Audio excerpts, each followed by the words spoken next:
Hello and thanks for joining us for the KREM 2 News Weekend Review. I'm Cody Proctor. Each weekend we walk you through the headlines from this past week in the Inland Northwest. Let's get started with one of the biggest news stories of the past few days. Well, today I talked to the family of one victim from this burn incident, a young woman from Athol who her family says has burns covering 80% of her body, including her face, arms, and legs. We also received an update from Clearwater County. Officials say the incident stemmed from a bonfire. When the incident was first reported, officials did not specify what caused the injuries. 22-year-old Casey Browning is one of the victims. Everything was going through my mind. Is she alive? Her family and close friends tell me she is currently being treated at Harborview Medical Center in Seattle and is in a medically induced coma. I just can't imagine the pain that she is feeling and how scared she must be. Details from a GoFundMe that her best friend, Casey Weary, put together says that Browning was life-flighted immediately from Idaho to Seattle the morning of July 5th.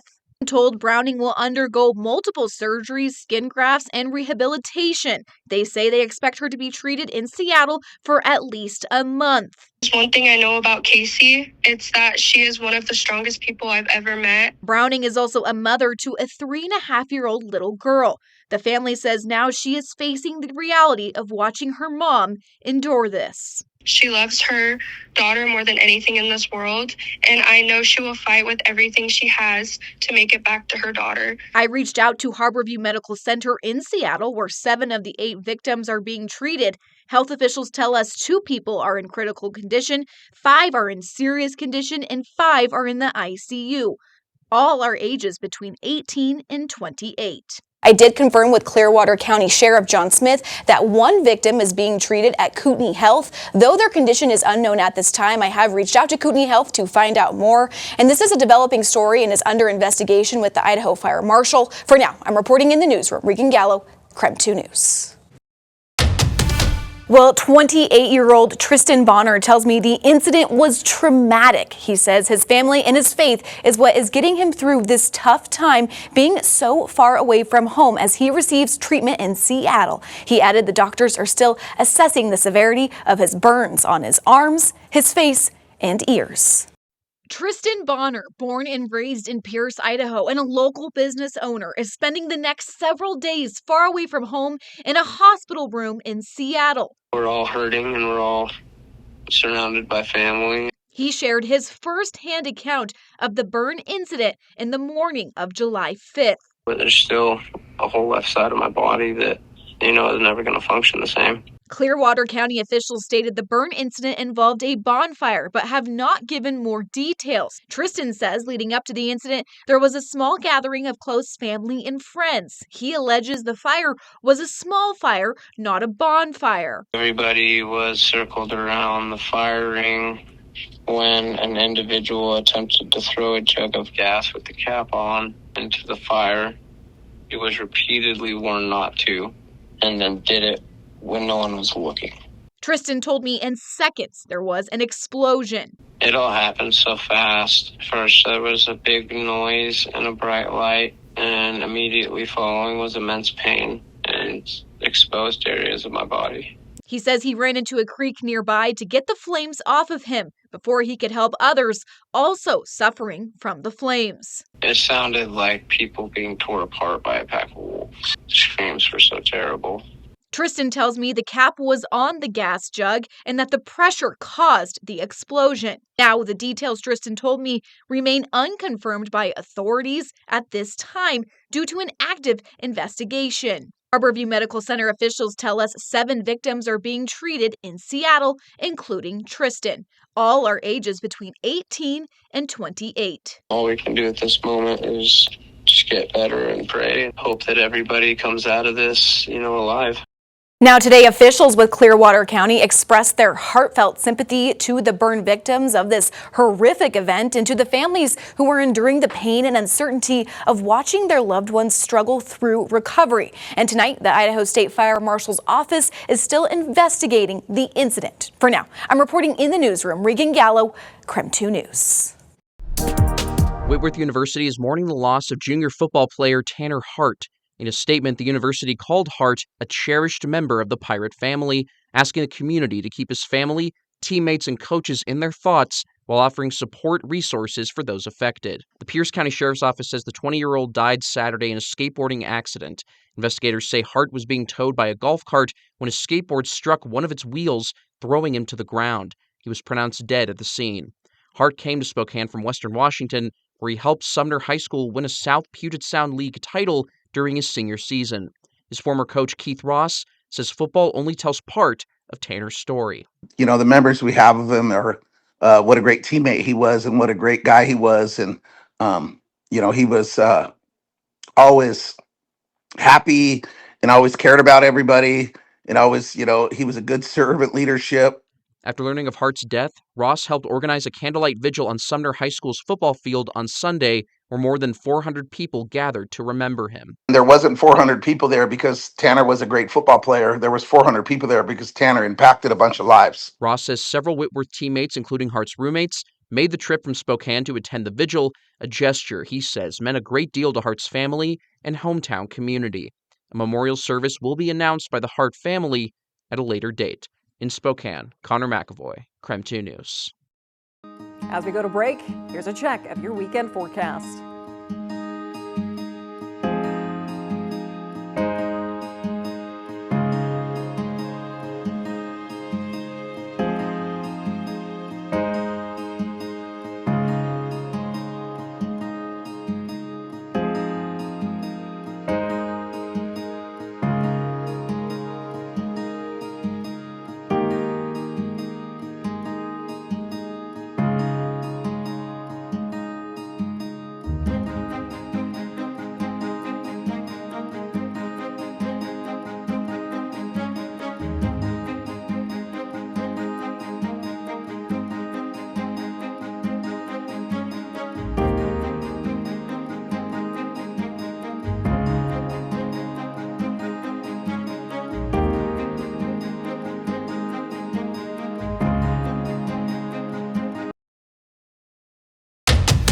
Welcome back to the KREM 2 News Weekend Review. It's been a busy week across the inland Northwest, and we want to help catch you up on some stories you might have missed. For many people, turning on the spigot is nothing to think twice about, but with Cheney's largest well offline, many residents here are seeing just how delicate a water system like this is.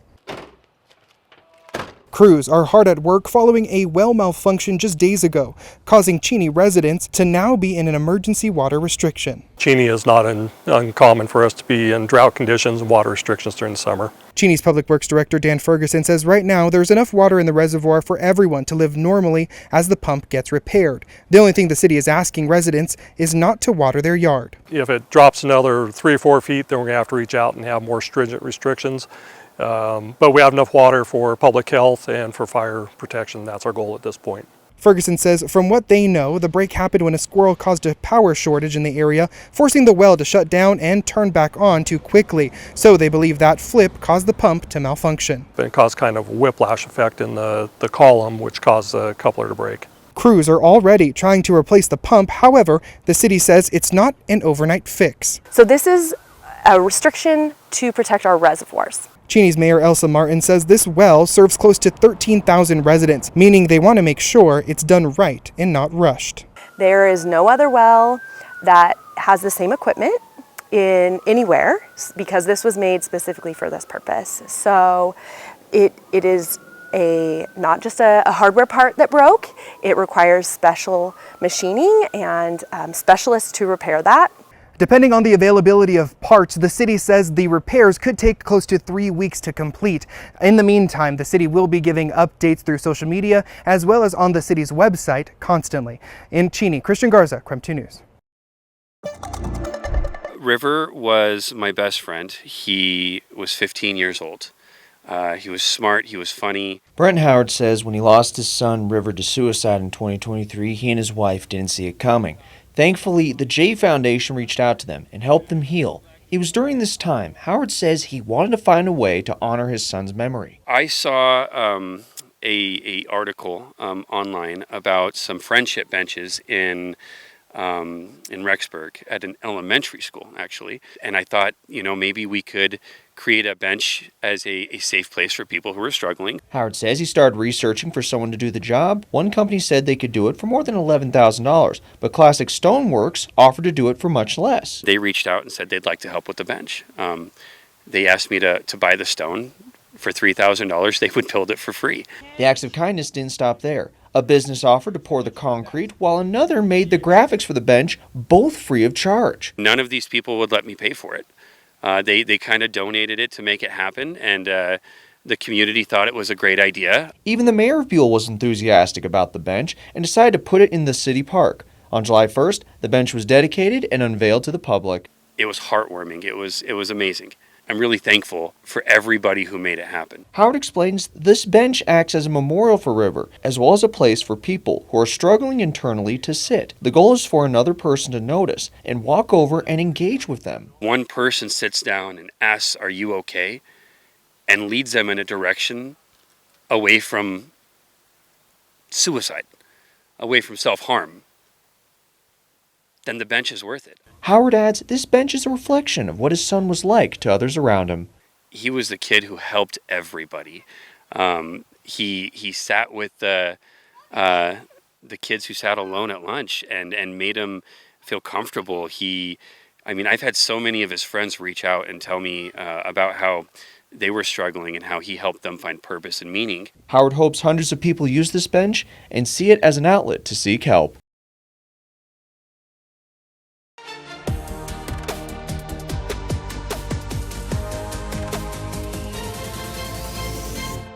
Thanks for joining KREM 2 News this weekend. I'm Cody Proctor. Right now, we're taking a look back at some of the news stories from the past week.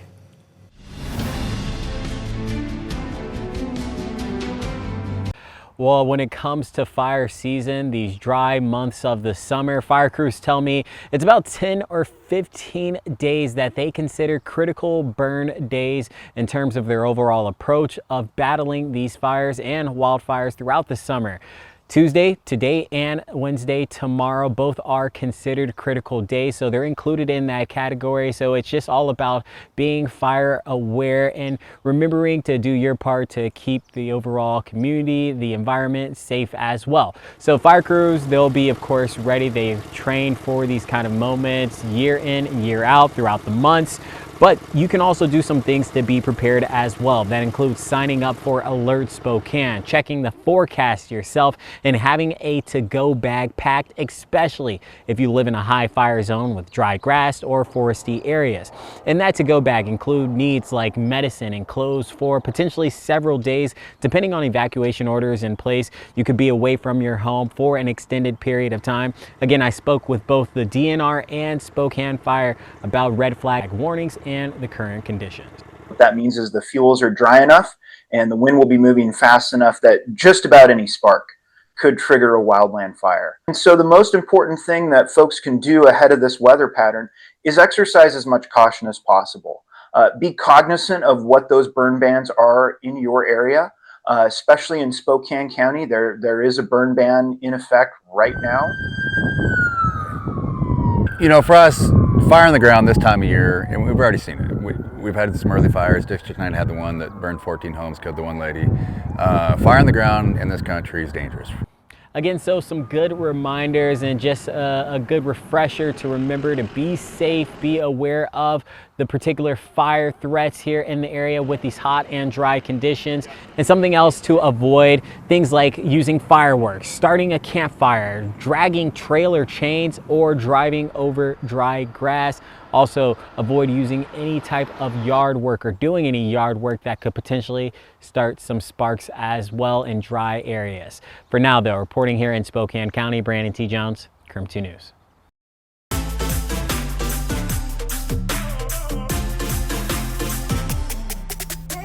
The owner of the small coffee shop that's located here in Columbia City says they did not reap the benefits of the FIFA boom. He says that he wrote a proposal to the city in November of 2024 on how they could incorporate more small businesses into the grand FIFA plan, and he says they did not hear back. A packed light rail train headed downtown on a FIFA game day is a good sign. USA! USA! But no one getting off at the Columbia City station is not. The station, a coffee shop located right next to the light rail, penned a social media post saying, quote, "The event has not brought the expected foot traffic to local businesses," which led to a fiery discussion, some calling the owner unrealistic for blaming the city. You gotta be careful because it's a little spicy. One light rail stop north, across from the Mount Baker light rail station, there's an ad you cannot miss. One spoon, that's all you get though. Avi Fernandez is the manager of El Rinconcito. We've had a lot of influx. We've had a lot of people that come in. We have Australians that came in for the Australian game, which was awesome. But Fernandez agrees more could have been done to spread the word about the small business gems spread throughout the city. It's half and half. The city itself has to at least acknowledge what we have going on down here, that it has been cleaned up, and then from there also the businesses need to promote themselves and not just rely on the city, because that's not fair either way. As for the patrons themselves, USA! USA! They say diving straight into the crowd downtown is exactly what they're looking for. It's kind of like Disneyland. Before each of the matches, like each item, the wristbands and the flag, everything had another line attached to it, but that was just part of the experience. We reached out to the Seattle Office of Economic Development and they declined to comment, saying that the city of Seattle never released any direct recommendations to businesses on how to prepare for an event. In Seattle, Sharon Yu, King 5 News. Thank you for joining us here on KREM 2 News. You're watching the Week in Review, where we bring you some of the biggest news stories of the past week.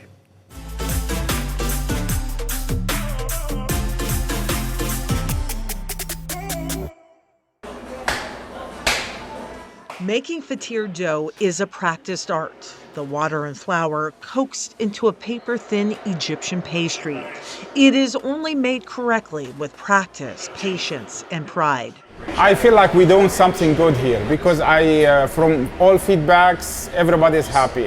Here at Fatir's, a new Northside restaurant, preparing for the lunch crowd was made even harder because the detailed attention needed was tugged at by a favorite team. Egypt playing for a chance to advance in the World Cup.